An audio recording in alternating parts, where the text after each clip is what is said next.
Yeah. 5'4" junior, number 4, Monica. They can't hear me. 5'11" Okay. junior, number 14, Tegan Holt. 5'6" freshman, number 20. All right, welcome to Mountie Arena. Junior, number 21. Today's home contest between the Rogers Mounties and the Heritage War Eagles. Doing starting lineups right now, and then we'll get started here on the broadcast. And now, ladies and gentlemen, introducing your starting Lady Mounties. At guard, sophomore, number 1, Jaden James. At guard, junior, number 2, Taylor Christian.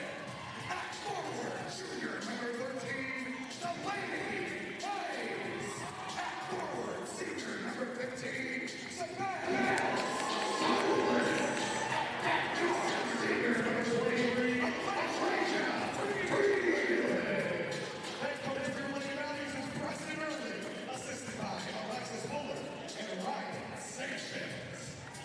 All right, so you saw your starting lineup there on the screen. And for Heritage, we got Tegan Holt, Monica Howard, Madison Kitterman, Addie Olson, and Joanna Rockwell as well. Coach Hurley, let me tell you, it does not get more emotional than this game right here. This is a short drive away to a building that we used to play in. Mounties win the tip. Elijah Freeland taking it up. Setting up the offense. Pass to Jaden James. Chrisman, top of the key. Pass to Delaney Hayes. Back to Chrisman. Her three doesn't land.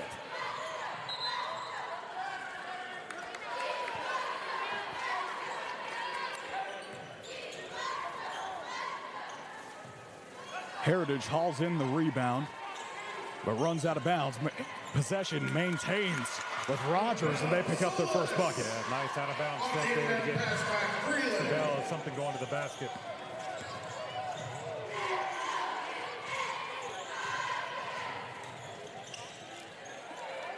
Tegan Holt pass to the corner. Whistles are blown as Madison Kitterman tries to drive baseline. That's going to be a foul. Quick foul there on Taylor. That's her first, team's first. Inbounding the ball is Monica Howard. She gets it in. Despite the pack of Mounties, that's going to be a jump ball right there. Possession stays with the Warriors. Coach Hurley, we've seen it all season long. Jaden James with very effective on-ball defense, getting her hands in there. Great play to force a jump ball. Pass inside to Tegan Holt. Her shot is no good. Mounties grab the rebound, and we're out and running. Dribble handoff to Chrisman. She drives left side. Driving kick. No good from Hayes. Chrisman hauls in the rebound. Pass to Freeland. Deep three from the top of the key. Doesn't land. Hayes trying to go up. Left hand. Gets fouled in the process. He'll head to the line to shoot two. Rogers Heritage foul number 20, Addie Olson. That's her first. Team's first. All right, our keys to the game tonight here for the Lady Mounties. First one is we got to start early. You know, right now we've got a 2-0 lead, but we got to start early. We can't let them hang around. Yeah, second one is transition is going to be huge. I think Heritage is susceptible to turnovers. They don't handle the ball very well, so I think we can get out and pressure them a little bit, get out in transition. And the third one, we got to limit our turnovers ourselves. We average 19 per game, and that's been our Achilles heel this year. I think we limit turnovers. It's going to be we'll be in a good spot later in the game, but we got to start early. Definitely can't miss free throws there. Delaney Hayes 0 for 2 at the line. Mounties up 2-0.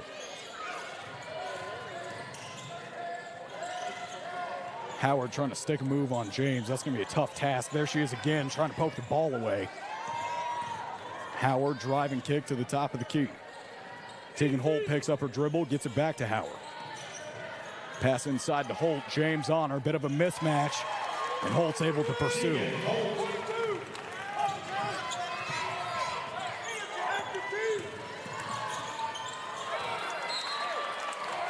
Yeah, we just talked about that, limiting turnovers. You know, when you jump in the air, you have nothing to do but pass the ball, and the pass wasn't open. Tried to penetrate and kick out, but it was ill-effective. Holt, top of the key, pass to the corner. Howard picks up her dribble, trying to back down Solis. Hand up by Chrisman was a little late, but the Mounties prevail. Grab the rebound, that's Delaney Hayes. Mounties trying to push the floor. Chrisman picks up her dribble. Heritage coach wanted a travel.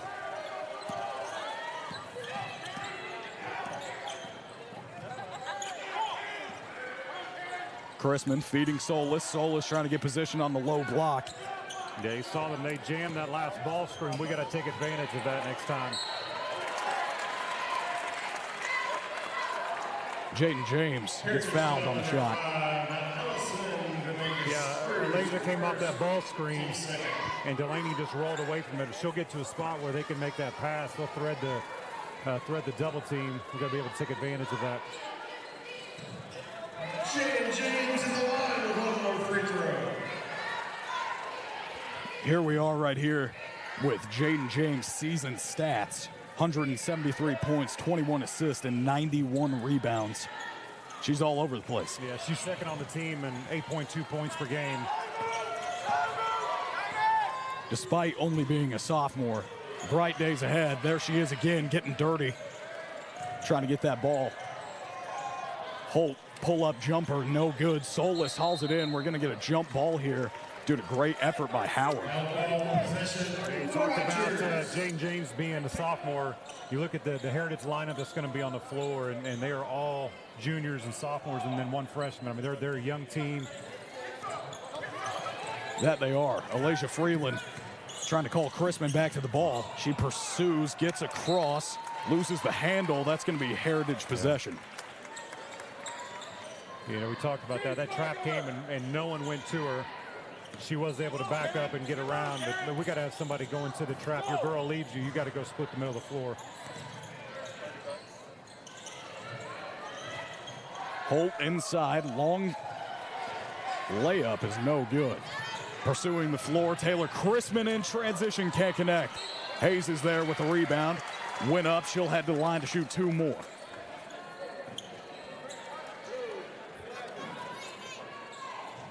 Foul number 11, Karen Suarez, her first, team's third.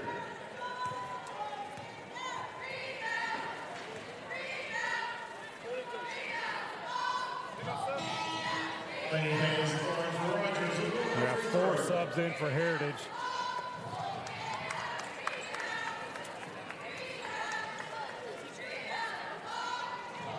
Heritage looking to change up the look. Delaney with her second shot.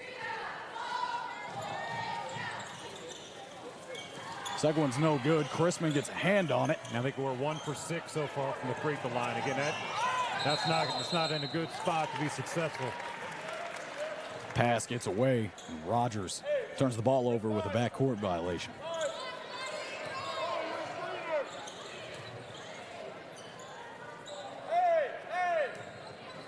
There's Jaden James on Chloe Pokeris.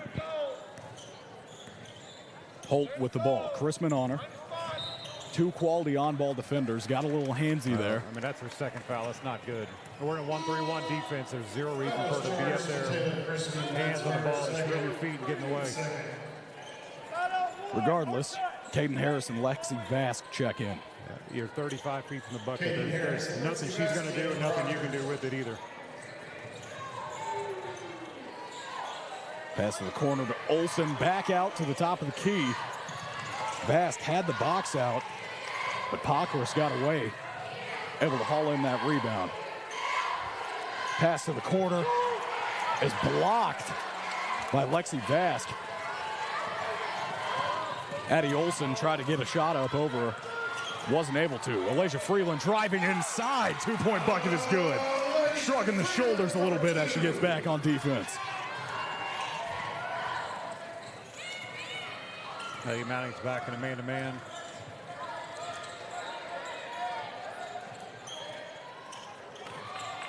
Pass inside, tipped away. It ended up working out as Pokeris gets a hand on it. Sibel Solis gets the ball, however.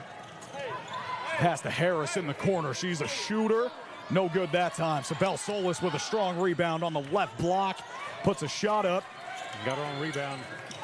That's good hustle by Sabel. Grabbed her own miss. Grabs another miss from Jaden James. Her shot from beyond the arc is no good. Let's see if she goes back to it. She doesn't. Drives in. Right hand, right side. Count the bucket. That's her third point of the night. Yeah, so far tonight, Heritage defense does not look like they're able to stay in front of our girls. We're going to have to get downhill, just attack the rim. Help comes, you got open looks to get.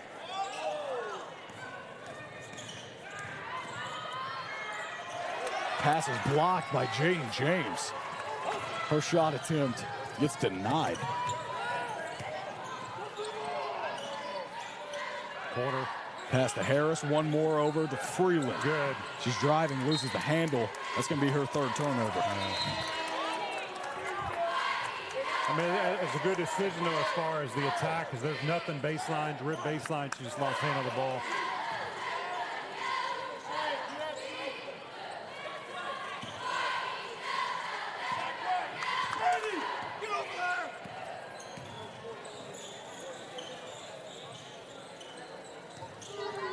Holt with it. Inside the paint, pass out to Howard. High arcing shot is good. Over the hand of Freeland.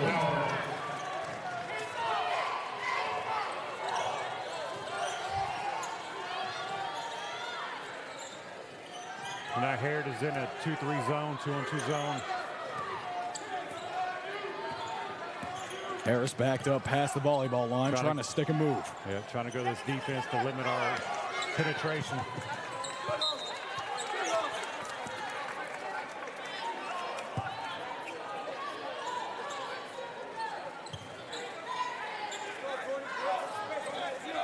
Harris inbounding to Freeland.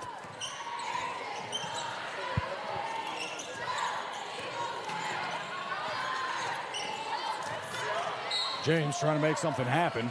Foul is called on the floor. It's going to be on number 22, Madison Kitterman. That's her first of the night. Yeah, so one thing we're going to have to do to be cognizant of with this zone defense is not being content on the outside, still attacking the gaps and then finding the open looks whenever they have to overshift. Pass to the corner to Vask. Puts the shot up. It's no good. Solis trying to fight for a rebound. Can't do it. War Eagles are out and running. Freeland trying to get back on defense and slow down Howard. Pass inside to Suarez. Right hook. No good. Vask cleans it up. 51! 51! Freeland's pass to the corner. Bounce pass inside. Gets stolen away. Yeah, she turned right into the defense and shot it anyways. Got her shot blocked. James all over Howard. Same with Solis. She ends up drawing the foul, though. Rogers foul number 15, Sabel Solis, that's her first. Team's third. At the line, shooting two, number 14, Tegan Holt.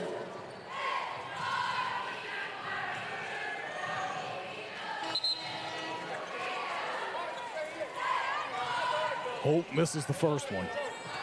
Suarez and Solis will check out.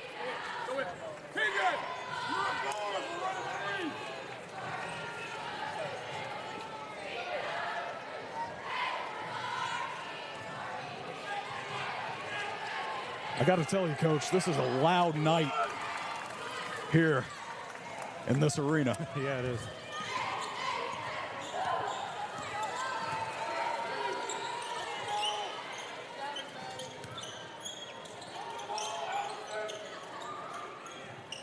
Under a minute remaining. Passing it around the arc. Yeah, got to get some movement against the zone.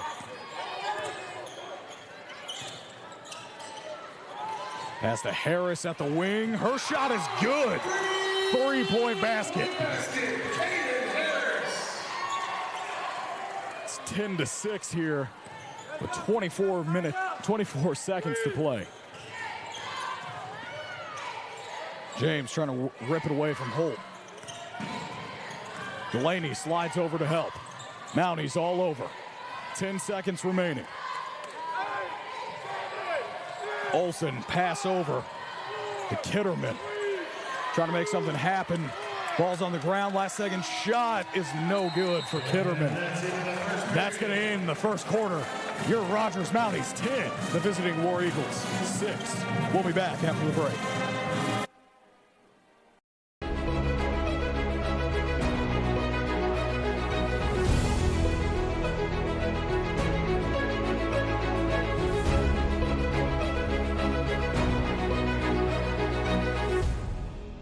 The roof is the home's main defense against the elements, so services like upkeep, repairs, and upgrades are vital. David's Roofing is the only roofing contractor in Northwest Arkansas that has the prestigious Select Shingle Master rating from Certainty.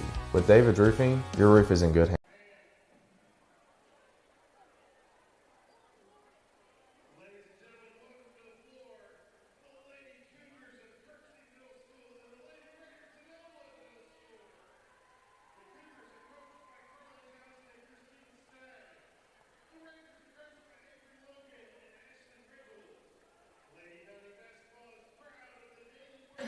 Displayed by these coaches and players. Coming back for the second quarter, what you'll see at half court right now is the Lady Raider and Lady Cougar basketball team for the two feeder schools that go into Rogers High School. Which, if you did not see last week, they had a heck of a matchup that Mason, you called. It was a great double overtime win for Kirksey, but that was a fun atmosphere. I was watching at home, but it was a fun atmosphere to watch, middle school hoops. It was as loud as ever in here. I mean, if you think it's loud now, that place was rocking for another crosstown rivalry game.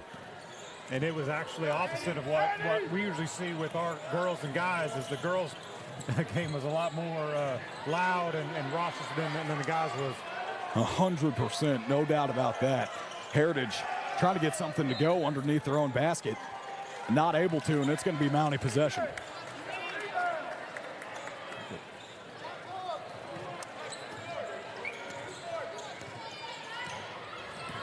Heritage come back out in that 2-3 zone.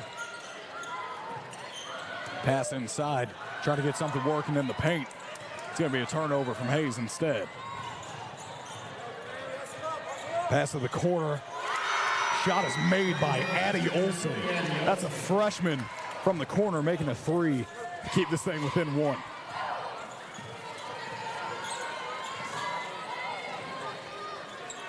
Playing hot potato around the perimeter. Taylor Crispin finally sends something inside. Back out to Harris. Good pass by Hayes. Shot a little long. James grabs the miss, goes up, inside for two.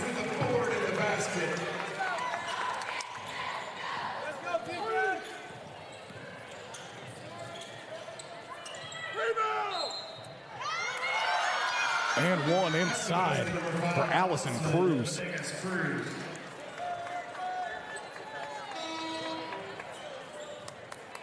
Rogers foul number 3, Lexi Bell Solis and Laser Freeland checking back into the Mounties. As well as Sabelle Solis. That should help inside.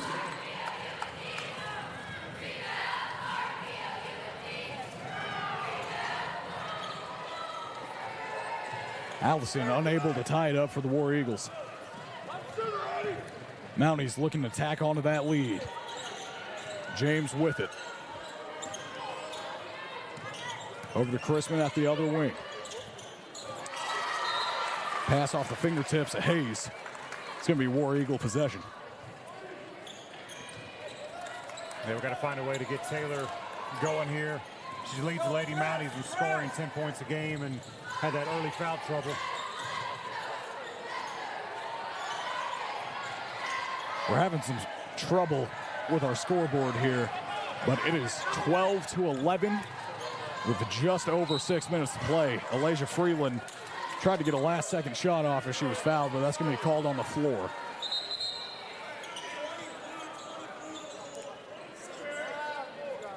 Foul number 20, Addie Olson. That's her second. Team's first. So the freshman picks up her second foul.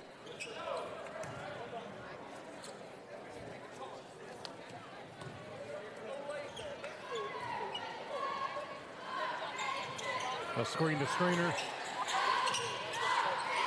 Crispin with the shot, and it's good. Like we said, we got to find a way to get Crispin. And Coach Early had a set right for a screener, get a wide open shot. They heard your calling, and that shot looked good.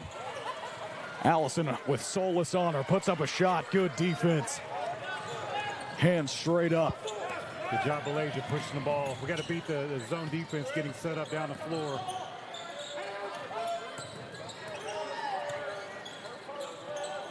Solis calling for the ball, gets it, backside pass, and the bucket is good for Hayes. Yeah, she occupied that middle defender and got her going to the high post and is wide open. Howard with it, looking for a screen, but doesn't get one. Ball gets poked away by Jaden James. That's going to get them the possession back. Hey, so we got to get on a roll here. We're now at 17-11.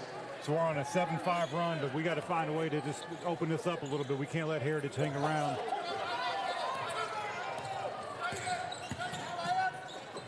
Coach Early looking for some urgency. Pass to the corner to James. Crispin, deep three, no good. Rebound, Hayes, right-handed layup is good.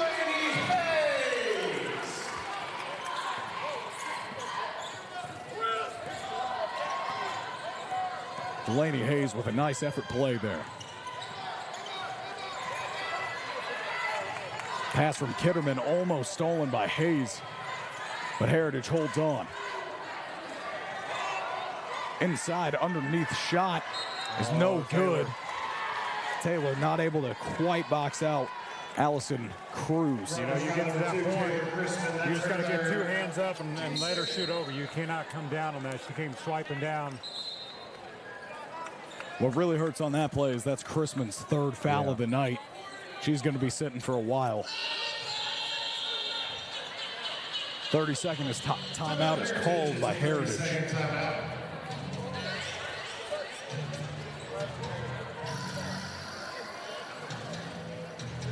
Coach, it seems like Heritage is getting enough takeaways. They're just not completely capitalizing on them.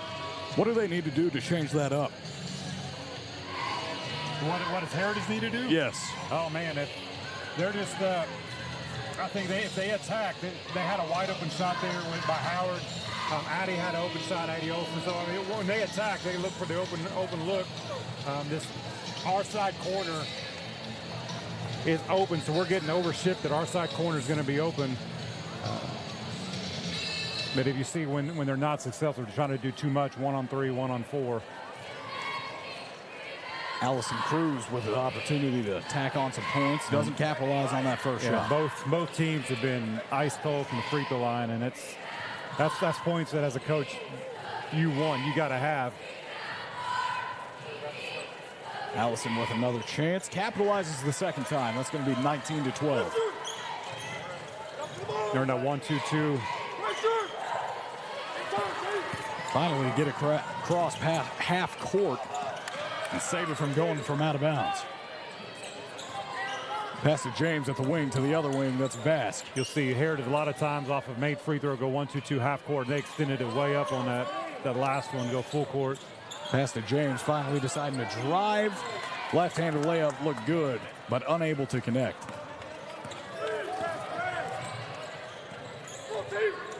Howard trying to stick a move on Freeland, unable to do so. Gets poked away. Attack, 3-on-1. They have numbers down the floor. Shot from Freeland is no good. Possession stays with Rogers. That's something you work on every day in practice. You're working on 3-on-1, 3-on-2, fast break. You got to be able to convert there.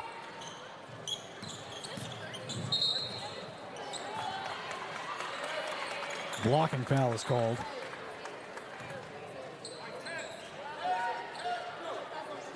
On Heritage's number 5, Allison Cruz. That's her second. She'll head to the bench, and Joanna Rockwell will come in.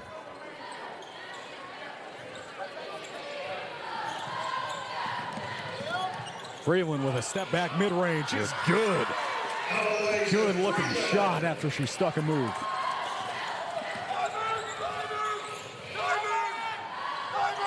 It's 12-21, just under 4 minutes to play. Howard passed to Holt. Holt loses the handle, ends up on the ground. Jaden James follows as well. The Mounties are out and running. Pass to Harris. Thought about shooting it, doesn't. Driving right side with the kick. Back out to Harris. Off the back iron. Solis trying to save it from going out. Unable to do so. By Sabell.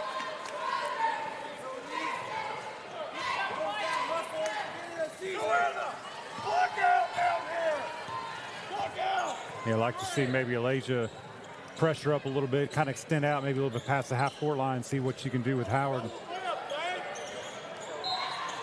Pass inside gets broken up, but a foul is called. Yeah, James was behind and tried to run through her. That Rutgers foul was charged with Jaden James, her first. Who's third?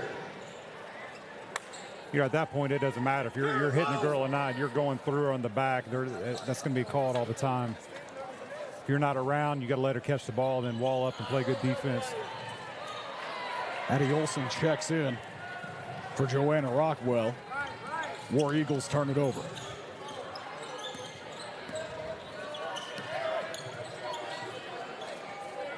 Pass over to James. Sabell with a hungry look in her eye. Pass out to Freeland. Deep three.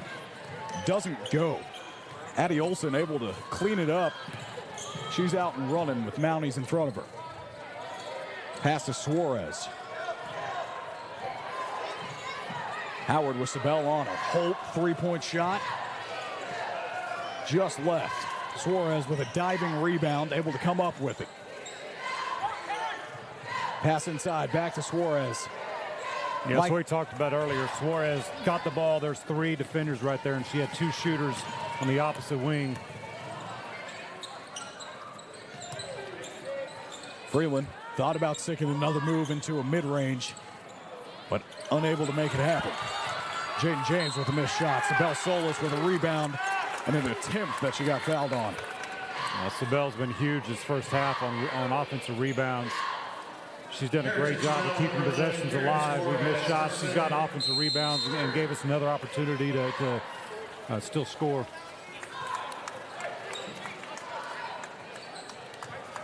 Timeout is called with just over 2 minutes to play. This is going to be 2:03. It's going to be a Mountie timeout and a full timeout. We'll be back.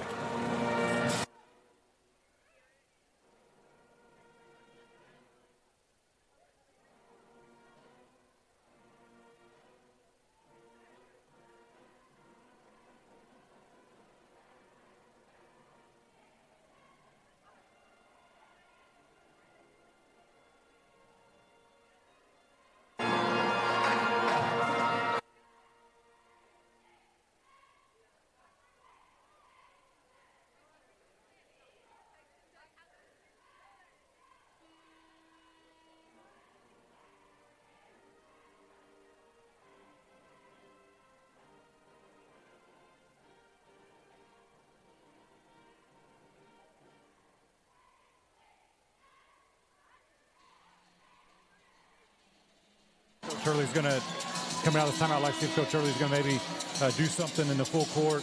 Hopefully, you know, Sabell come in and knock down the 2 free throws. Doesn't look like it with Laser in the backcourt, but as you mentioned, there she is, Sabell Solis, heading to the line to shoot two. 96 points, 18 assists, and 106 rebounds this season. Just working the glass for the Lady Mounties.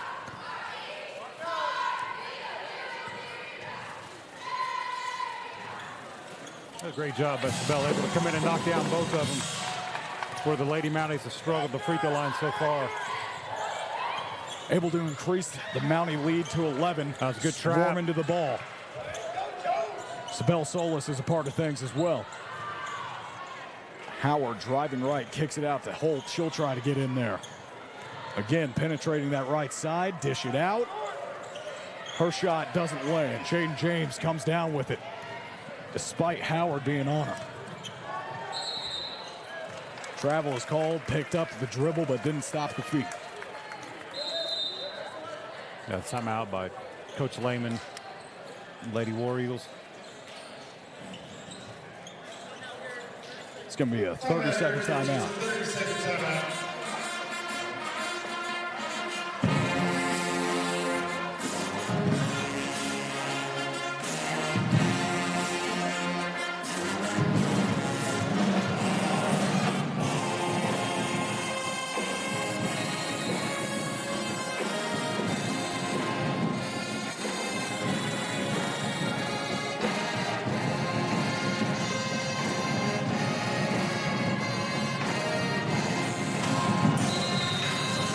got 1:33 left in the first half. I'd like to make sure that we keep this a double-digit lead heading into halftime. Coming out of that timeout, you saw Alasia Freeland really coaching up, really motivating Jaden James. That's the kind of leadership that she's shown around here for a long time. There she is swarming to the ball. Pass is tipped by Jaden James. It gets poked away. Addie Olson was looking for a pass to the wing. Last two possessions, they've trapped that first pass. Alasia stays on the ground there, makes that trap a little bit more efficient.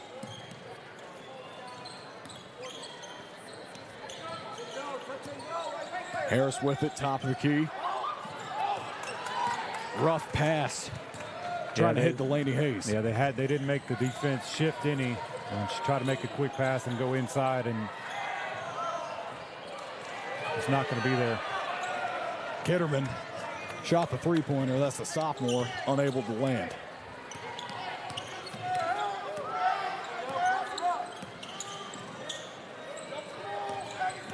.40 seconds left. 14 seconds. Oh, my goodness. Alasia Freeland for three. But Lady Mounties got lucky on that one. Harris shifted her feet on the pass to Alasia. Pass inside.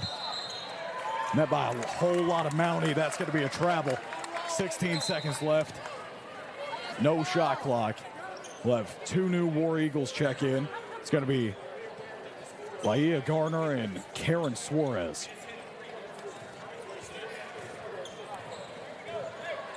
Yeah. Coach Hurley was coming over the scores table to tell him to correct the score, which I thought so too. Alasia hit the three and they didn't put it on the board.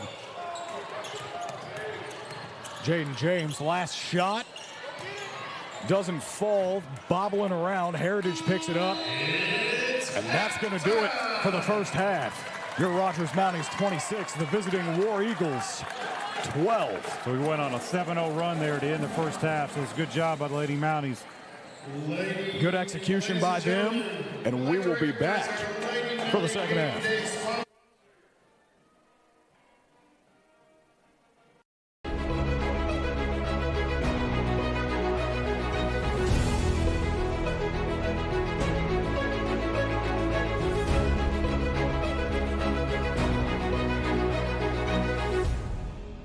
The roof is the home's main defense against the elements, so services like upkeep, repairs, and upgrades are vital. David's Roofing is the only roofing contractor in Northwest Arkansas that has the prestigious Select Shingle Master rating from Certainty.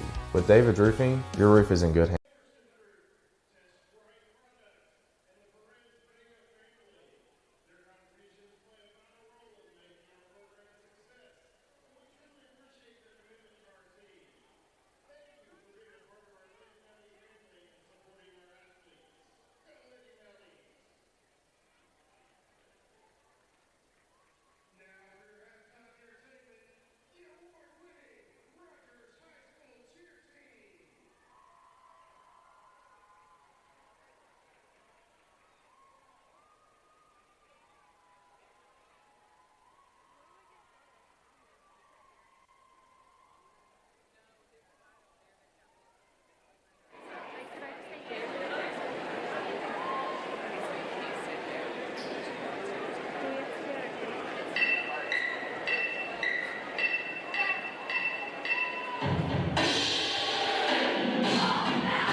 Coming back for a loud second half of Lady Mountie basketball. Mounties are up 14 with possession. Coach, what do they need to do to keep Heritage out of this and keep tacking on to that lead? Well, they're going to have to attack offensively. I mean, there's been times we've been very complacent and hold on to the basketball.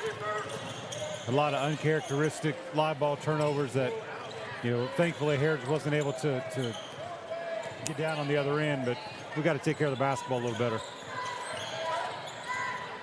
Jaden James with a pass to Freeland off of the screen, and it's good. 3-point basket for the senior. That's her 10th point of the night coming out of the half.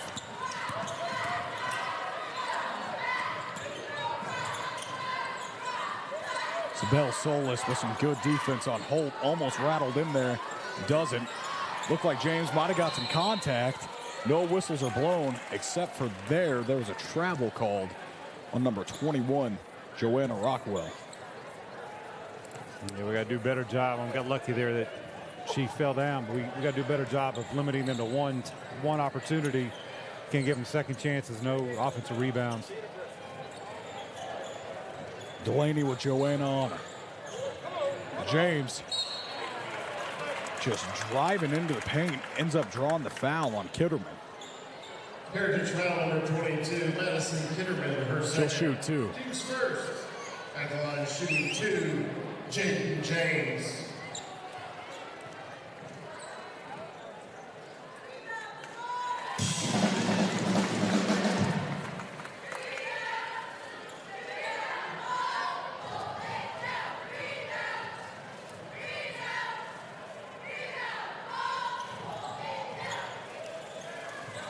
Struggles at the free throw line continue here in the second half. 1 for 2 was Jaden James. Brings the Mounties up 30-12. Pass to the top of the key. Holt driving in, picks it up. Shot that looks a little out of range. We're at baseline. All right, so if I'm Malaysia there, baseline, there's nothing, and she goes to the middle of the floor. There's 3 defenders, and she gets up in the air. You know, you're our senior point guard. You got to be under control there. But just, hey, just rip baseline. Help comes in. You got an open shooter, open girl inside to get it to. Howard pass to the corner, pass inside. Solis playing some good defense again on Holt. Jaden James almost goes out of bounds, maintains composure. Solis picks up her dribble. Heritage wants to travel. They'll get it on Chrisman there. You know, we talked about it coming out of halftime. We've got to limit turnovers. We've had 2 so far, first couple minutes here. Heritage still looking to get their first bucket of the half. Pass inside. Solis on Holt. Bounce pass. Good. Now push. Ripped away. Alasia out and running, picks it up, and it gets ripped away by Howard. Back-to-back turnovers. Both teams. Shot goes up. Holt grabs the miss. Neither team being very efficient in transition. Again, 2-on-1 there for Heritage, and they don't make a pass to. She tries to go up against the one defender that's there. Jump ball gets called before that. Coach Early was trying to get a timeout off. Doesn't get it. Jaden James with some nice effort.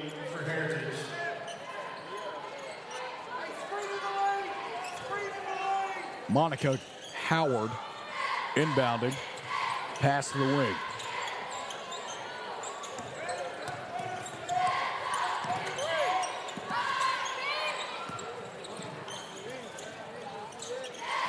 Shot from the corner is no good. James' weak rebound gets poked away, but it was last touched by Heritage. Delaney Hayes getting it to Alasia Freeland.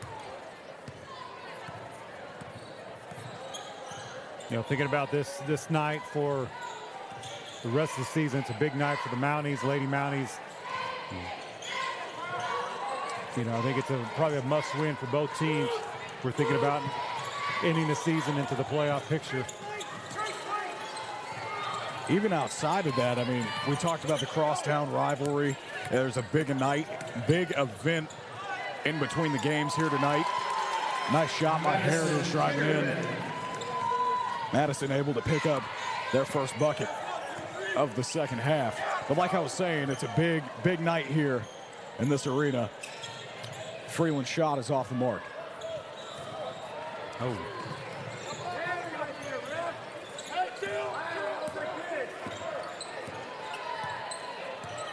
Heritage coaches trying to slow the thing down. High arcing three, no good. James cleans the glass. They have the numbers. Freeland trying to get out and running. Pass inside to Solis. Bounce pass. Good look. Good pass. Solis pointing the finger in the sky saying, I got you.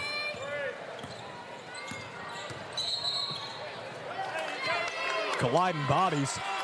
We're going to change possessions here. 32-14, 3:43 to play in the third. Joanna Rockwell, her first. Team second.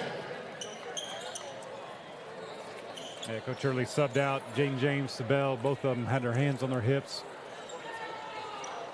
Been a hard 4 minutes to start the third quarter. Riley Johnson checks in for the Mounties. That's her first time tonight. She's in the low post. Freeland getting it to Hayes. Back to her. Long three, and it's good. Alasia Freeland on fire tonight. That's her 13th, leading the Mounties.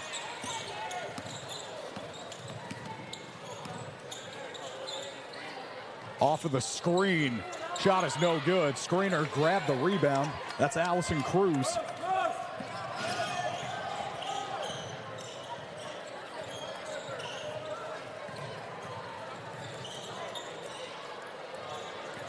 Nothing doing for Freeland. Harris with it, back over to her. Swing to the corner, now inside to Hayes.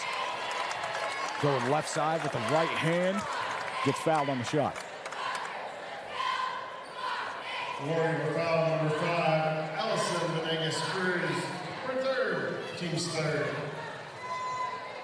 Allison is a physical player. She picks up her third foul there, and she hasn't entirely played the whole game. One more free throw. Tegan Holt back into the game for Heritage. Tegan Holt gets a quick breather. She'll head right back out there. Yeah, Delaney's done a good job of getting inside, getting to the free throw line. She's not able to convert right now. Mounties grab the second miss. One more to Chrisman. Got to get some movement. Harris cuts. Riley unable to save it from going out of bounds. Runs into a couple cheerleaders. Back in that zone on that possession, and we were very complacent on the outside. No one attacked the gap. We didn't get the ball shifted side to side. I mean, that's easy for the defense to play when they're just having to stand there. Howard and company trying to get something going. Holt with Johnson on it. Delaney getting physical. Chrisman picks up on the perimeter. Johnson bites for the steal. Gives up the bucket. Tegan Holt.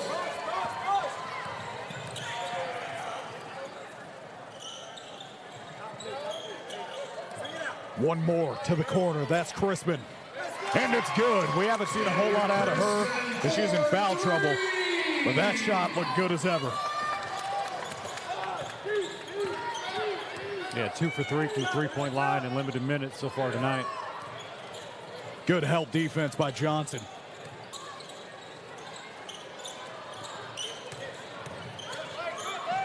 Howard trying to make a move on Freeland.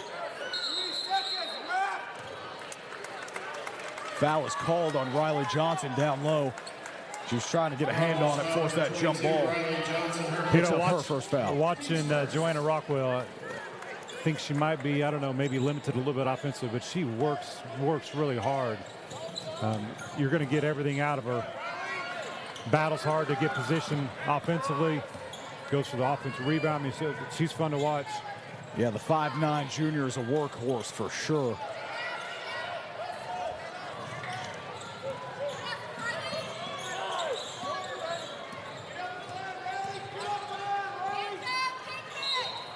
Yeah.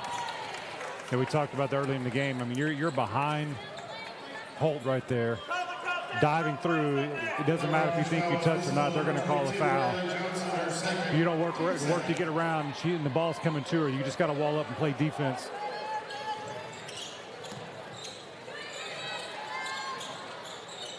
Heritage able to get the inbound in. Pass inside, that was a heater. Holt grabs it, goes up with the right hand, that's a bucket. Mounties up 20.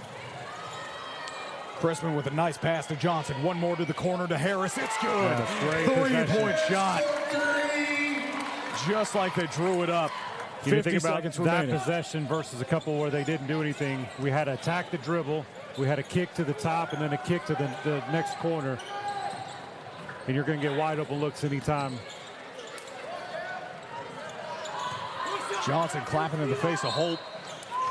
It was enough to miss the shot. Heritage grabs the miss, and Rockwell gets fouled. 33 seconds. What do you think, Coach? They're going for a 2-and-1? Oh yeah, they're going to go. I mean, there's no shot clock, but they're going to go quick, try to get something inside, screen the screener.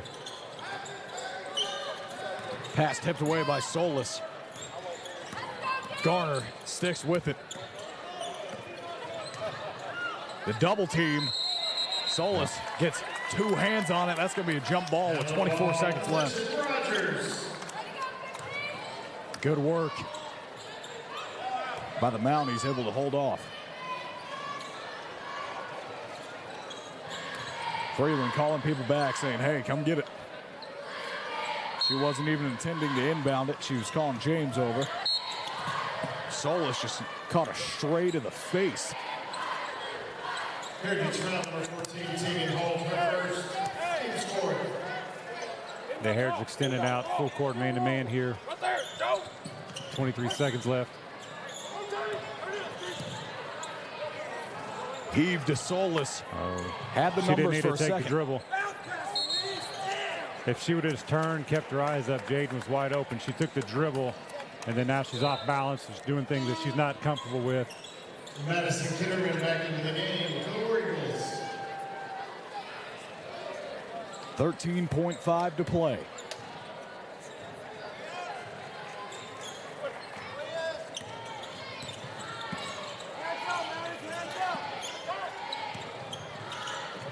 Rockwell pass to Howard. Pump fake. James goes flying. Ball goes in the basket. More Eagles with a three-point shot to end the third quarter. 41-21. That's going to end it in the third quarter. Yeah, we got a little overextended there on that pass. Elijah goes diving into the band, and so we could get overextended and got a wide open shot. We'll be back for the last 8 minutes of basketball.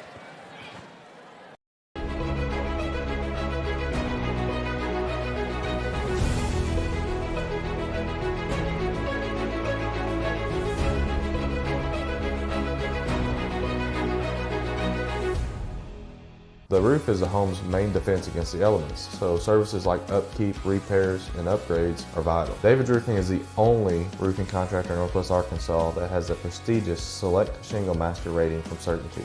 With David's Roofing, your roof is in good hands.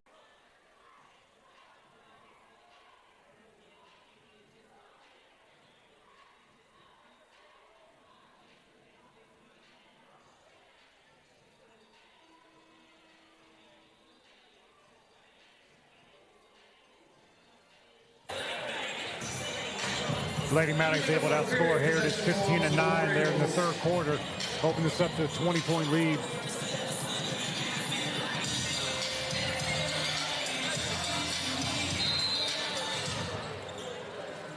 Heritage possession coming into the fourth quarter.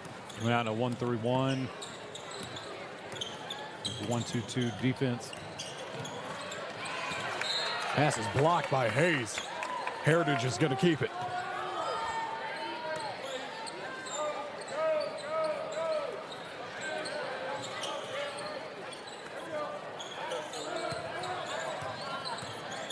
Monica Howard Acting like she was going to shoot, dumps it off inside instead. Three-pointer doesn't go.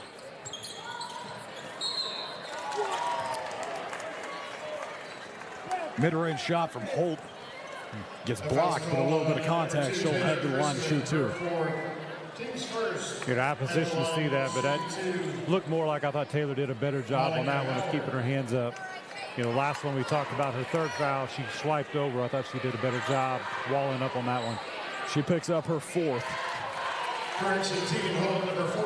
Yeah, at this point, just let her go. Got a 20-point lead. Let her stay in, see if she can get some good things, get some momentum going to the next game. Delaney hauls in the miss. The trap's coming. Freeland realizes it. Ball gets lost, but it stays with the Mounties.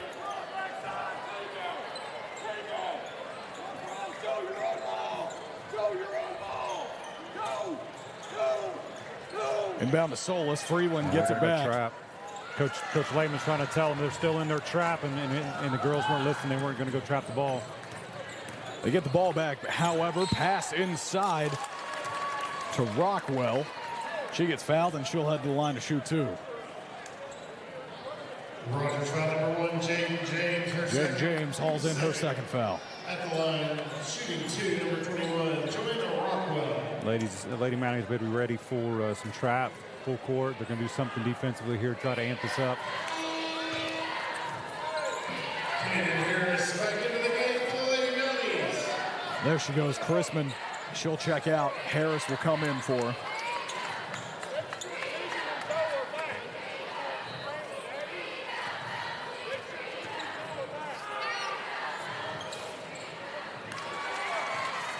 Heritage cuts the Mounties lead to 18. They're in a one. Yeah, 1-2-2. They're going to trap right here. Freeland kicking and screaming. Got to stay up in the middle. Backside, somebody's got to stay up in the middle. Coach Early just goes ahead and calls a half timeout. Yeah, that's good. That's good. I mean, because he's still got about 3 more timeouts after that. But don't want to start getting into turnover here. Get our offense set. You know, so they ladies know where they're supposed to be at all times there against the press.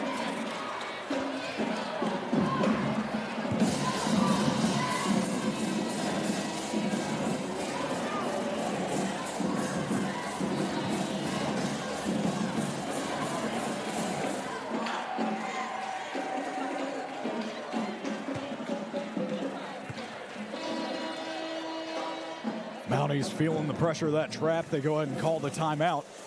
Coming out of it, it's 23-41 with 7:02 to play.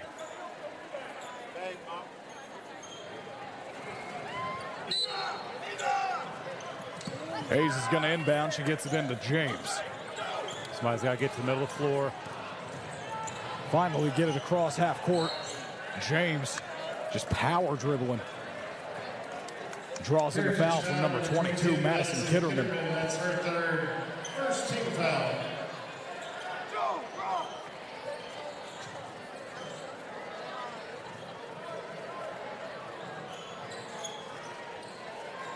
Freeland inbounds. Harris shot.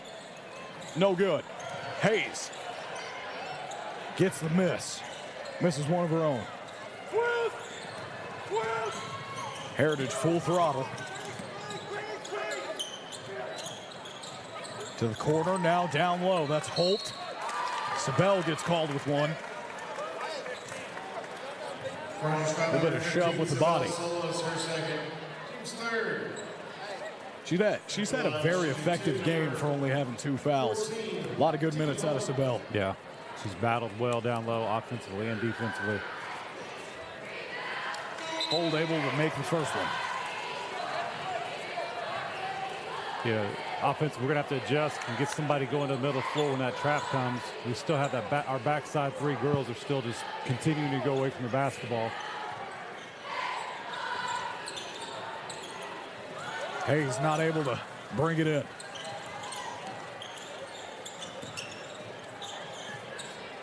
Long 3 from Howard is no good. Sabell grabs the miss. Pass over to Freeland. Heritage still trying to apply that pressure. They back off. That's going to be half court. Get it across to Sabell, now over to Harris. Head fake, dribble pull-up is good.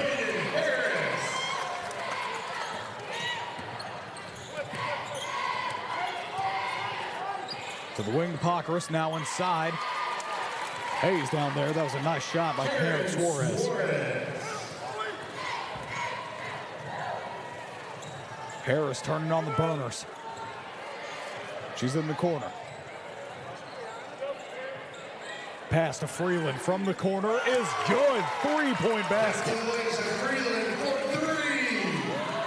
It's her fourth three for the night. Her 16th point. James applying the pressure, forcing them to freak out. Gets the steal. Ends up getting the ball. Going left side, loses it off the left leg. Yeah, I got to slow down.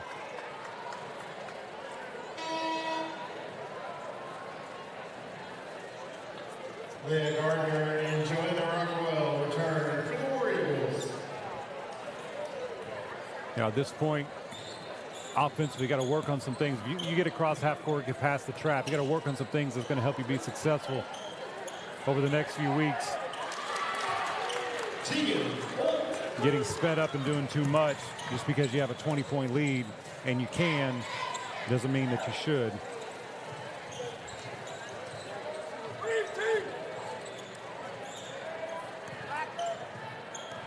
Hayes inside to Solis. Her shot is blocked. Grabs the rebound. Solis is going to pick up another foul. Rogers foul number 15, Sabell Solis. That's her third. Team's fourth.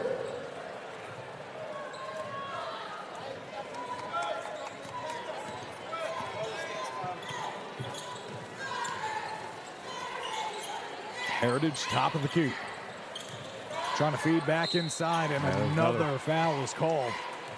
And that's our fifth foul, so no matter what, they're shooting free throws the rest of the game. Number 15, Sabell Solis, her fourth. Team Smith at the line shooting 2. Tegan Holt. We were just talking about how effective she's been not fouling. And then since then, she picks up a couple. I believe she's at 4. Is that correct? Yes, sir. Riley Johnson will check in for her.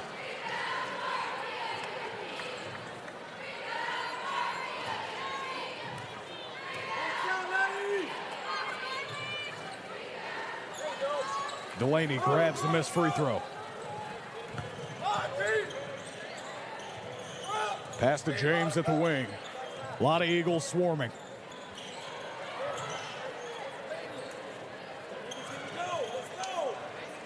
Guard swinging it around. Johnson wants it inside. Freeland takes it instead. And for good reason. That mid-range pull-up, she's gone to it multiple times tonight, has fallen yet again.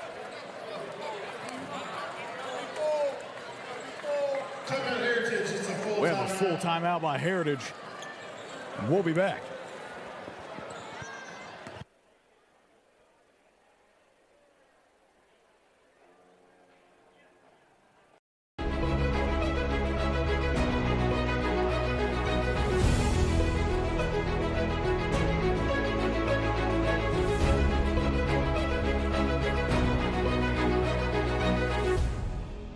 The roof is the home's main defense against the elements, so services like upkeep, repairs, and upgrades are vital. David Roofing is the only roofing contractor in Northwest Arkansas that has the prestigious Select Shingle Master rating from Certainty.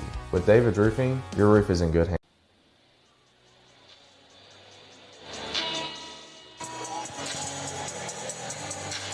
Coming back from the break, Mounties are up 20 with just over 4 minutes to play. Yeah, so they've traded buckets so far. I mean, it's 7-7 first 4 minutes of this fourth quarter.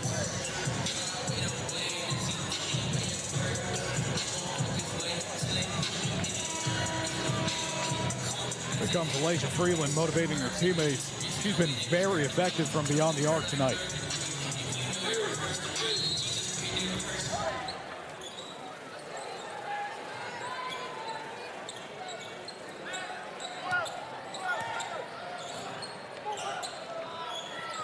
Olsen, the freshman, passes inside to Rockwell. Johnson rips it away.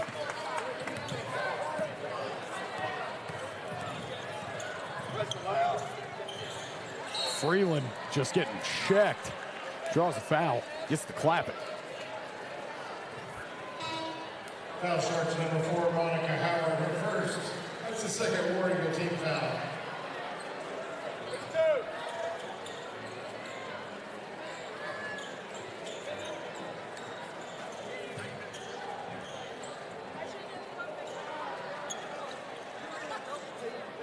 Jaden gets it into open Chrisman. Pass to Hayes. She'll go left side. Pass out. One more. Looking for the one more pass. Doesn't get it. Driving inside. Pass to Johnson. Her shot is no good. Rebound by Garner.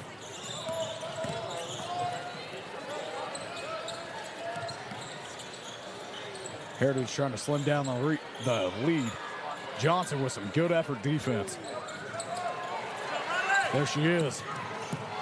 With the ball, she's out and running. Riley Johnson, left side, loses the handle, pass out to Freeland. All smiles for Johnson and company. Trying to get the miss. She does, but she was out of bounds. That's going to be a Heritage ball. Yeah, Lady Mounties done a good job defensively, adjusting possession by possession. 2 possessions ago, they're 1-3-1. This last one, they're in the man-to-man, so keeping Heritage off balance of what they're doing offensively. Olsen's pass inside. Pass leading to a foul. That's a good look. Rogers foul, number 13. Cruz heads to the line again.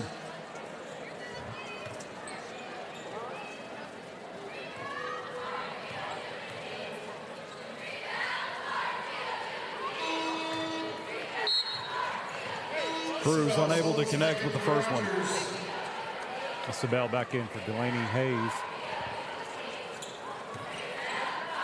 2 Lady Mounties on the floor right now with 4 fouls.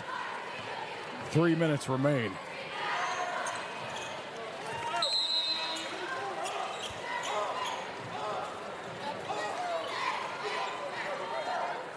It's like full court man-to-man.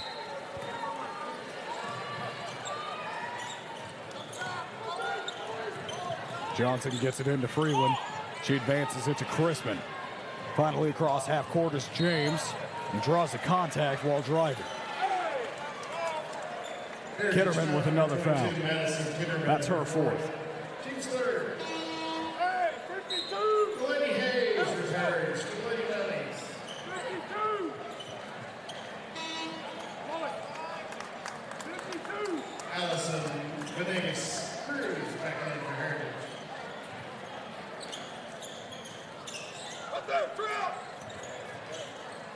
Pass cross court to Hayes. Thought about it. Denies it. James pass to Chrisman. Now inside again. 3rd time Sabell and Delaney have hooked up there, hitting the high post and then getting a backdoor cut against the Heritage zone.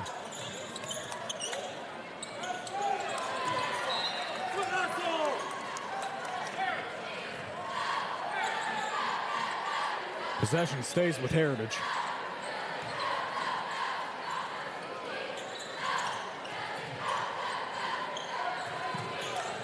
Inbound pass gets tipped away by Delaney's Solis. doing a good job getting her hand on the basketball. Tipped the one out of bounds, tipped that one away. Long pass from Freeland. Brett Favre would be proud. Heritage foul number 5. Leading to a foul. Venegas Cruz, her 4th. For Cruz, she picks up her 4th foul. Chrisman heads to the line. 2:16 left in the game.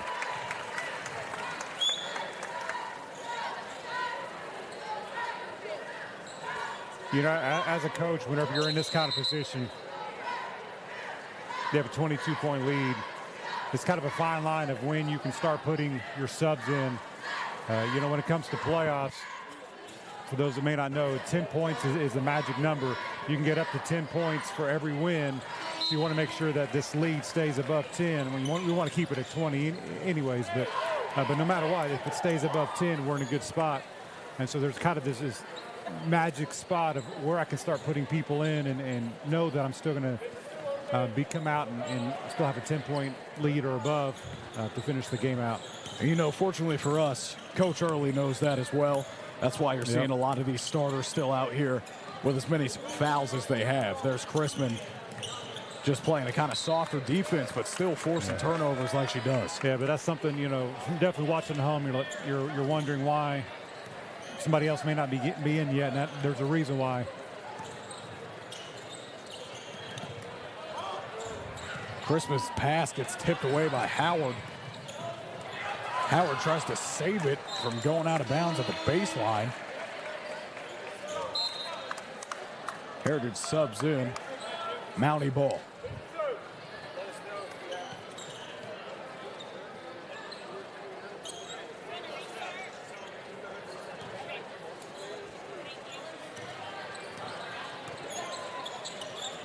Freeland gets it to Chrisman, who gets it to Hayes, who drives inside, hits Solis. Talked about that connection earlier, and there it is. It didn't quite look the exact same, but they've been clicking tonight. Yeah, it's a real nice post move over her right shoulder.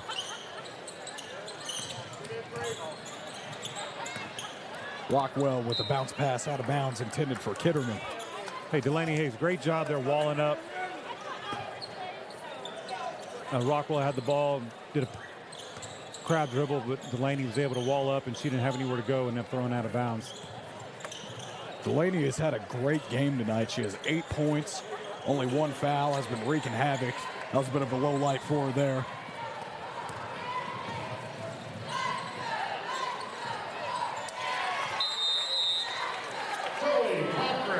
Pockris picks up a bucket. Now we have mass substitutions both ends, 5 for 5.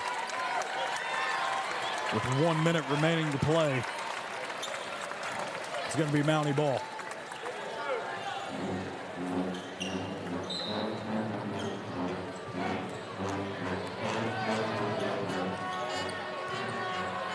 Band getting a little active. Pass to Baker, to Harris, back to Perez. Alex from the corner doesn't go. Johnson unable to haul it in, gets a hand on it defensively, slows Heritage down. It's going to go out of bounds.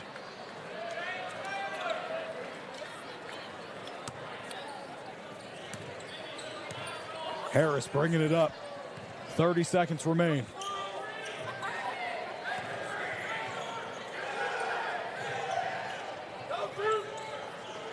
Mounties passing it around. Evie Baker. Thought she might have shot it. Crowd's looking for one last shot. They'll get it out of Johnson. Oh, and it's no good. Just a little long, 5 seconds remaining. And a big win by the Lady Mounties. And that's going to call it for the girls' game. Heritage War Eagles 31, Rogers Mounties 54. So that's going to take the Lady Mounties to 8-14, 3-5 in conference, and really solidify the 6th spot right now. And we have a big week next week. We go to Harbor on Monday, Northside on Wednesday, and then back home with Springdale, the #1 team in conference, on Friday. In between games, we're going to have a very special ceremony, so don't go away. We'll be back.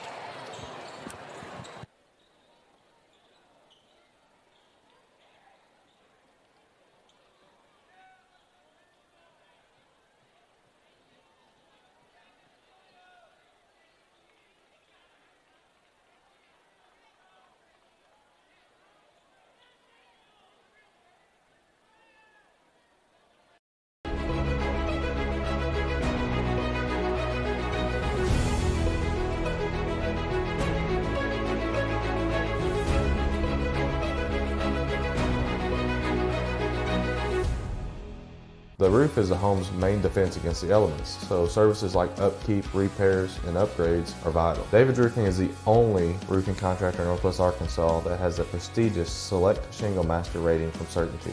With David's Roofing, your roof is in good hands.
cheer on your team tonight. So we will let you get back to that momentarily, okay? Thank you for joining us for the Rogers Public Education Foundation as we recognize and honor members of the community as well as raise money for the foundation.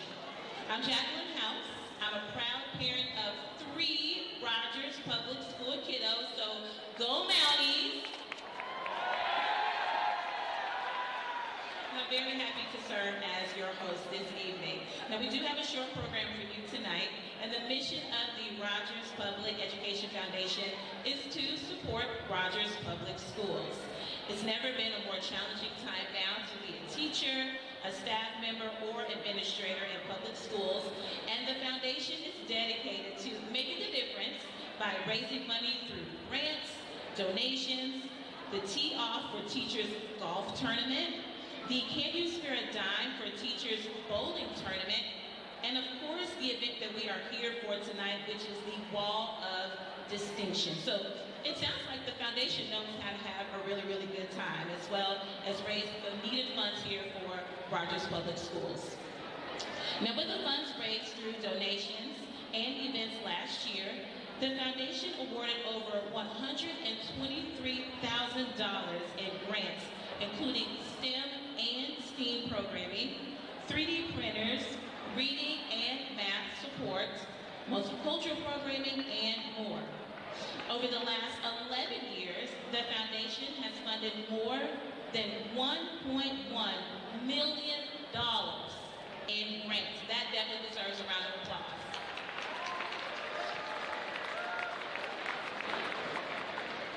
And while we are here, of course, to raise money for the foundation, our primary focus tonight is to recognize some incredible individuals who have made significant contributions to Rogers Public Schools. Tonight's Wall of Distinction honorees are Nancy Swearingen and Dick Trammell, and the Legacy Award recipient, former Superintendent Dr. Marlon Berry.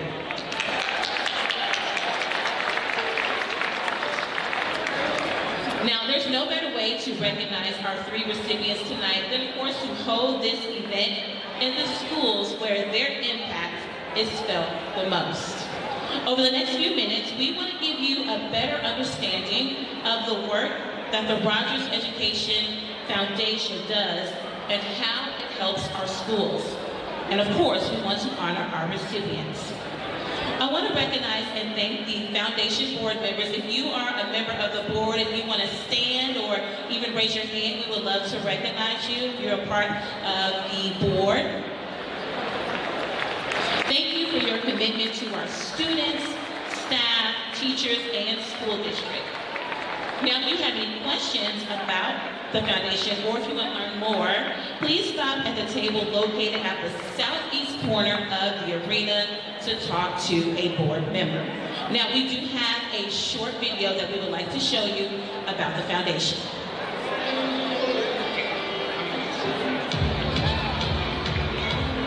Imagine a world where every student has the tools, resources, and opportunities to flow, where dreams take root and potential knows no bounds. In Rogers, that vision has become maintained, thanks to the Rogers Public Education Foundation.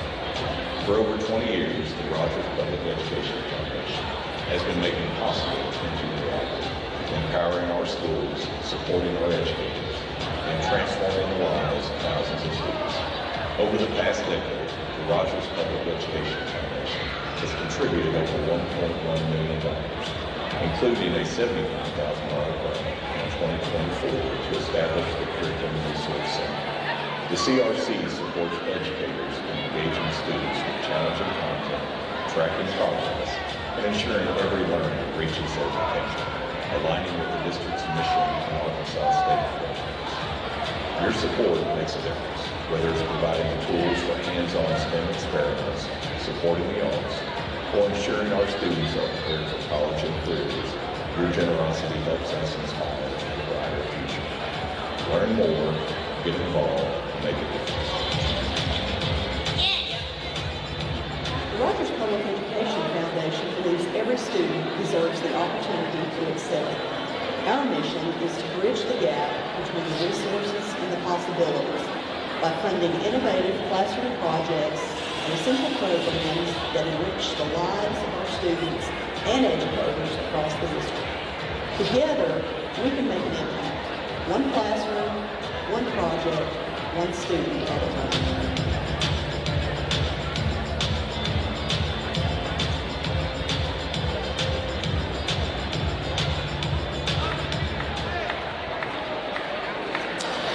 All right, now it's time to recognize our amazing Wall of Distinction inductees.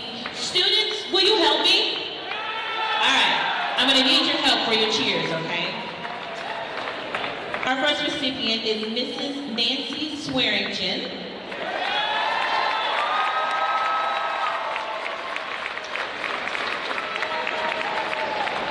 We will have her family make their way down.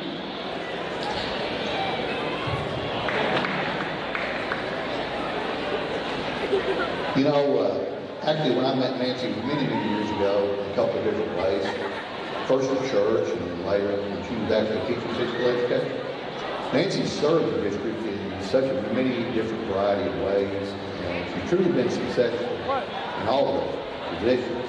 But I think she probably shined as an administrator for the best. She's truly inspirational. I think she's the kind of person that is a true hard worker. She's going to be there early. She's going to stay late. She's the kind of person that understands servant leadership, and she definitely knows how to model behavior. You know, when I think back about Nancy, and I think about a way to describe her, actually it's two words, not scared. New to Northwest Arkansas in 1989, I was nowhere else but Walmart when I overheard a conversation about transitioning from domestic engineers to educators. As an educator, I introduced myself to none other than Nancy Swearingen. And then in August, our paths crossed again at the Rogers New Teacher Orientation.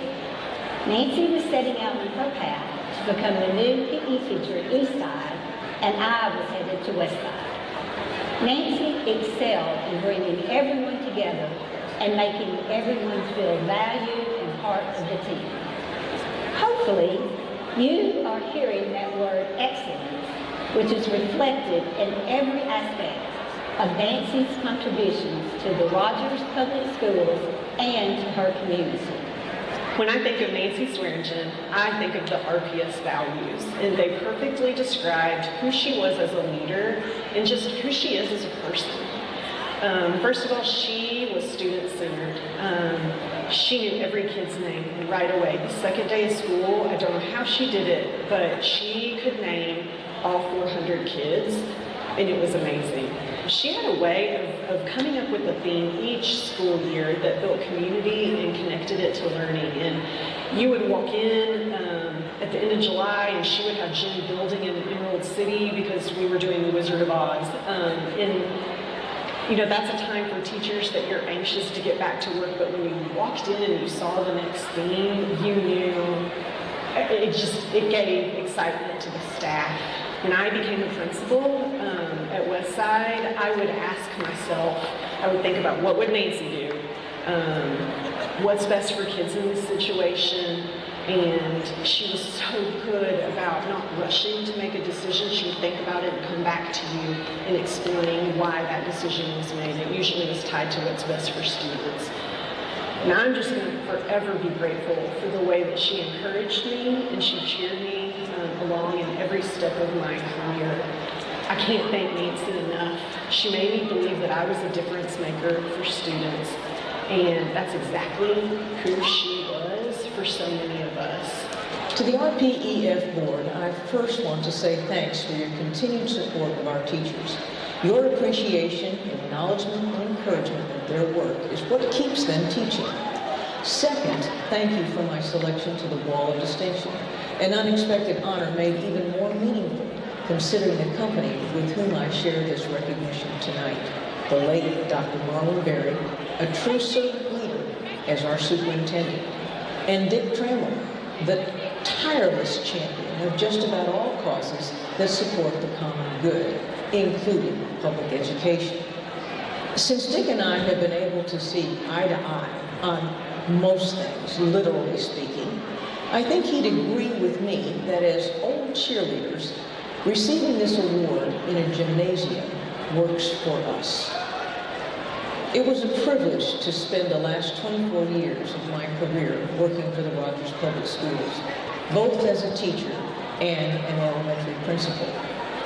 I am well aware that I owe any successes I had to all the people who supported me along the way, which includes the amazing teachers, mentors, administrators, building staffs, and parent volunteers at Southside, Eastside, Lowell, Reagan, and Westside, with whom I worked and from whom I learned so much about school communities and what it takes to make them work successfully.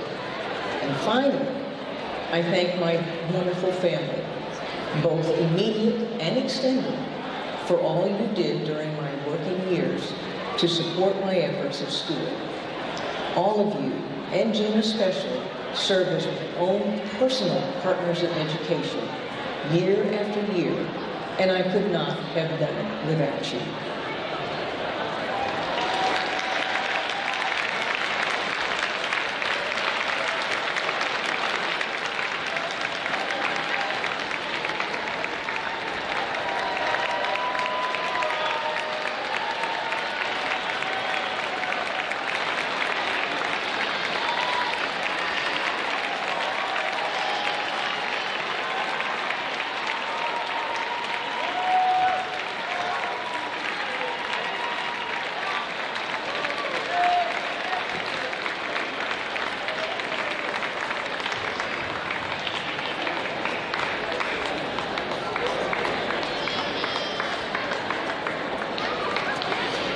Our next recipient is Mr. Dick Trammell.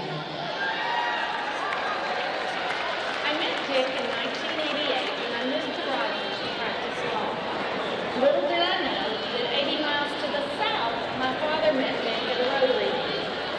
In Dick fashion, he noted my name and start date in his famous pocket book. Dick is the pioneer of being an influencer. You won't find him on social media. That would be the difference. He is a living example of how we connect and share with others. Daily, he leads and promotes projects that enhance the quality of life for all. And he's not shy about inviting others to help and to support with their resources, time and talent. He strongly believes in and advocates openly for resources that support education as foundational for people helping themselves. Dick is Mr. Rogers. Dick is Mr. Northwest Arkansas. He is Mr. State of Arkansas. He is part of the Pocahontas Mafia that had moved to Northwest Arkansas in order to make Northwest Arkansas, I think, he's been an absolute person who always greets you with a smile. No matter what kind of day you're having, time you leave, he's going to tell you who those are Christmas. With him every day. Dick is my friend. He came to work. I came second for just a year. Dick really lives and believes in the leads of education. I think that we have everything upon issue, and Dick has been that person who's been out in the community and encouraging people to vote so we can keep up with the vote. Dick is at every teacher appreciation breakfast. You'll see him pushing his little coffee cart around, giving every vendor that's there for the teachers a cup of coffee, and serving every teacher that will allow him to. I would bet that anything good that has happened in Rogers, in Northwest Arkansas, over the last 50 years, Dick has been involved. When I first started at Rogers, Dick practically needed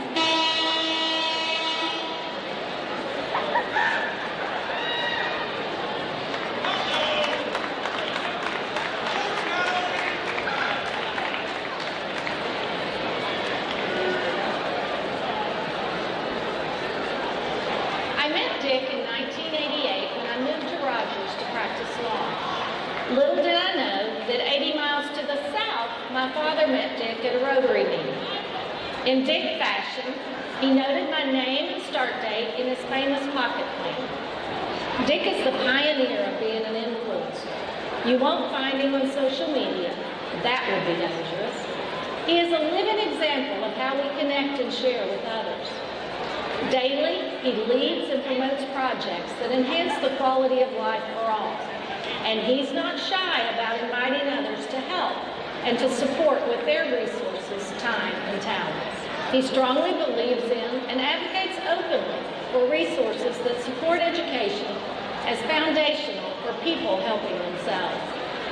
Dick is Mr. Rogers. Dick is Mr. Northwest Arkansas. He is Mr. State of Arkansas.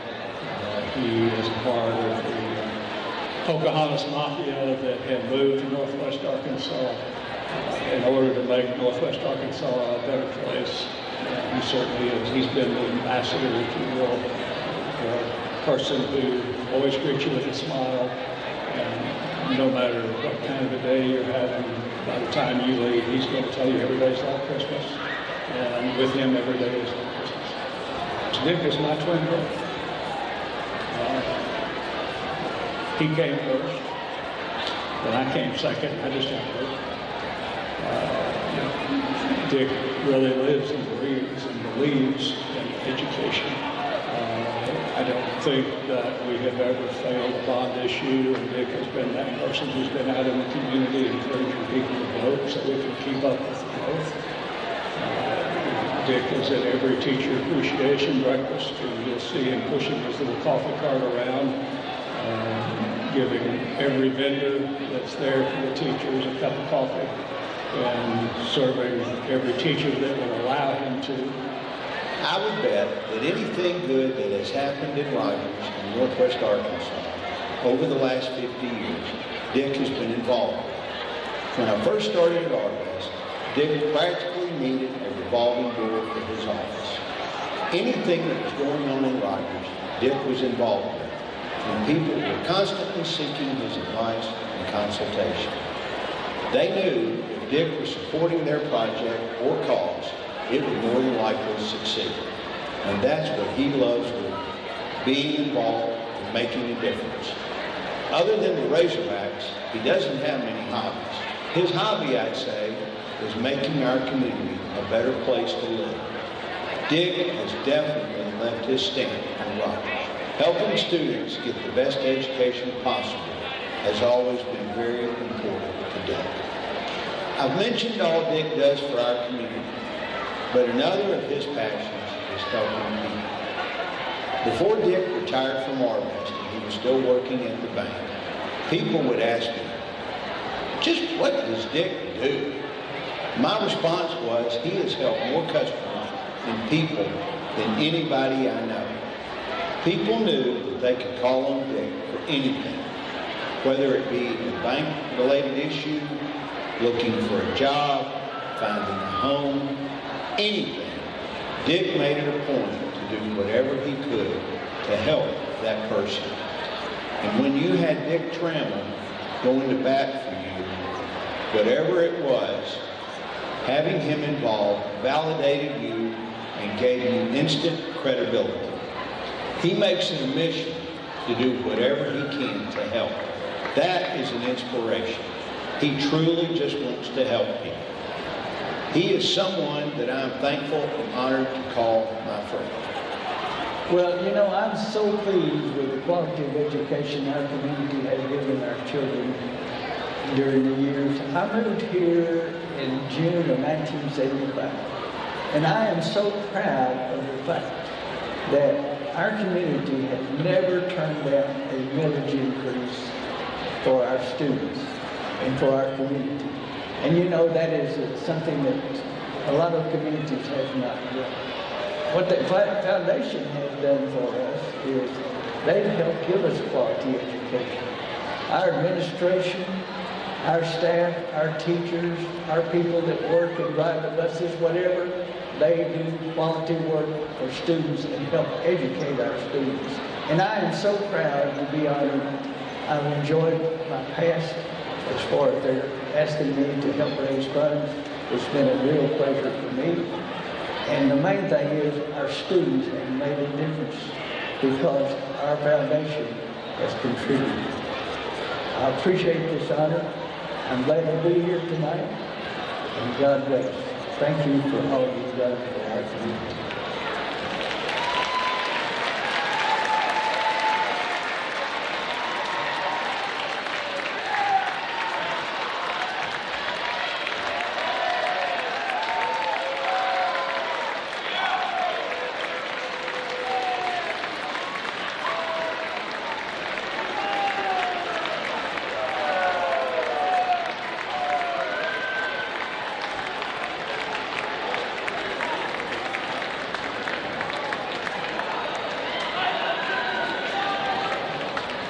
Finally, we want to recognize our Legacy Award recipient, former Rogers Public Schools Superintendent, Dr. Marlon Berry. I need someone to help me be superintendent. Have you ever been a superintendent before? No, you never have. Have you ever been a superintendent before? Never? He had a reputation that preceded him in Overland Park, Kansas. Very familiar with that chamber. I got a phone call from my good friend that runs that chamber and said, "You're not going to believe who's coming to run your school system and what a great person he's going to be." And she was absolutely right. Marlon was a really great communicator. He understood his customer and he understood the teachers.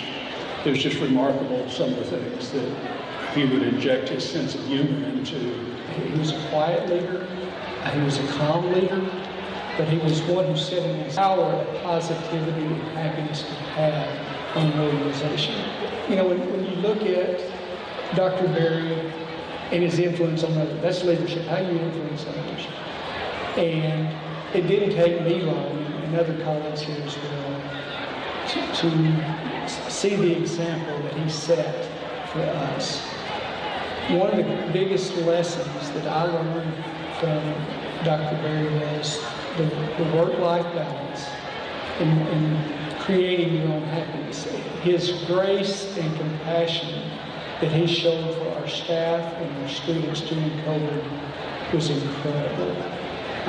He made sure that we took care of our staff and our students in difficult times and difficult situations. One of the characteristics of Dr. Berry that I would say we never let him see him sweat, we never saw him sweat. His calm demeanor in tight, critical situations was unsurpassed.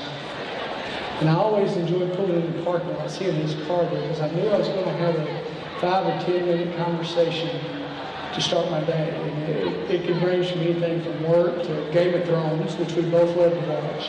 There are many conversations about that. College basketball, of course.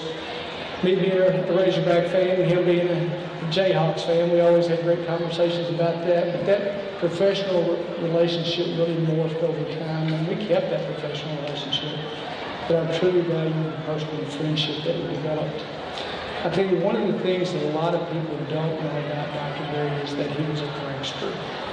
People just didn't realize that about him. And the one prank that I can't for sure say that he did it, but I'm 99.9% sure that he did. We'd come to work on April 1st one day. I'm not thinking about April Fool's Day, and I come into my office, and of course he's here in the building, and we have our typical 5-10 minute conversation to start the day. And at some point during the day, I have to go to the restroom. Again, I'm here early in the morning than he is. And I noticed there's an out of order sign on the restrooms. And we began looking throughout the building. Someone had mysteriously put out of order on every restroom in the building. Now, we blame Dr. Berry for that. So if I'm misblaming that, I apologize now. But I am quite confident that Dr. Berry was the one who put the out of order signs on all the bathrooms you're in. Marlon was the epitome of quiet leadership, but his sense of humor often took center stage with his leadership team. My very first board meeting as an assistant superintendent was so nerve-wracking for me because at that time, the assistant superintendent sat on the stage area in the front of the boardroom, and I was doing my very best to be invisible. I bet I checked my phone about 12 times to make sure it was on silent before the meeting began. Unfortunately, I didn't check to make sure that there were no alarms set on my phone. And about 20 minutes into the meeting, it went off loudly. I was mortified. At our next leadership meeting, I was in the middle of sharing something with the group when every phone on the table started sounding an alarm and going off loudly. And I'm looking around just bewildered, and I look at Marlon, and his eyes are twinkling, and he's barely suppressing his laughter. He's just waiting for me to get the joke. Needless to say, I never had an alarm go off in a board meeting again. I think it was John Taffer who once said, "The greatest gift of leadership is a boss who wants you to be successful." This was so true of Dr. Berry. Even though he moved forward with several crucial remodeling and building projects that changed the landscape of our district and will impact future generations, that's a great legacy.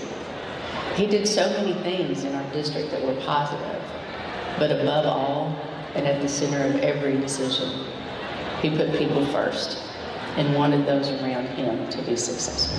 Lay your weary head to rest. Don't you cry no more.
One more round of applause for tonight's recipients, Nancy, Dick, and Dr. Berry.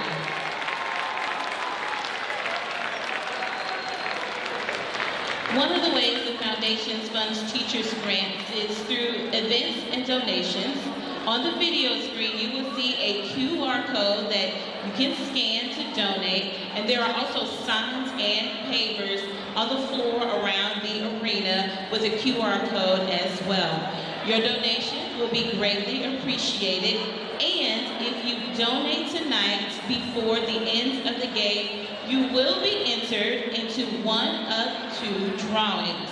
One for a $100 Amazon gift card donated by Chambers Bank and a Rogers Public Education Foundation swag bag.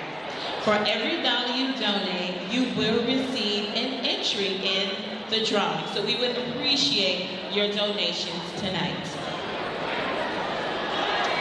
All right, students, thank you so much for your cheers and your support. Thank you very much.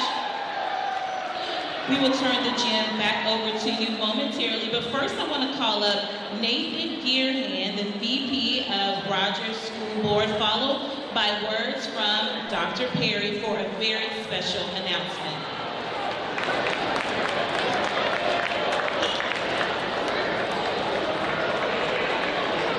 Thank you, everyone. This is a great moment for celebrate a man that our school district and our community really loves and respected. I'm proud to serve on the Rogers School District and School Board. I'm going to say just a couple of comments, but before I do, I'd like to introduce our Board of Education. So, board members, would you please stand as I call your name to be recognized? Our Board President, Rob Phillips. Suzanne Spivey. Paige Saltemeyer. Our board secretary, Amy Horn. Mitch Lockhart. And Curtis Clements. All of our current school board members were blessed to serve with Dr. Berry. When Marlon came to Rogers in 2016, he certainly had big shoes to fill in following Dr. Janie Darr. He had a lasting and enduring impact on the district in his 6 years in Rogers. Marlon's 40-year career in education impacted and influenced tens of thousands of students and educators. Many of those students, like Marlon, would become educators for life. By dedicating this beautiful facility in Marlon's honor, we ensure that his values and vision will live on. Every time that students step onto this court, every time families cheer with these bleachers, and every time a victory or a lesson in resilience is celebrated here, Marlon's legacy will echo in these walls. This gymnasium will serve as a reminder of the incredible impact that one individual can have on countless lives. At this time, I would like to invite our superintendent, Dr. Jeff Perry, to come say a few words. He's already here. Okay, Jeff.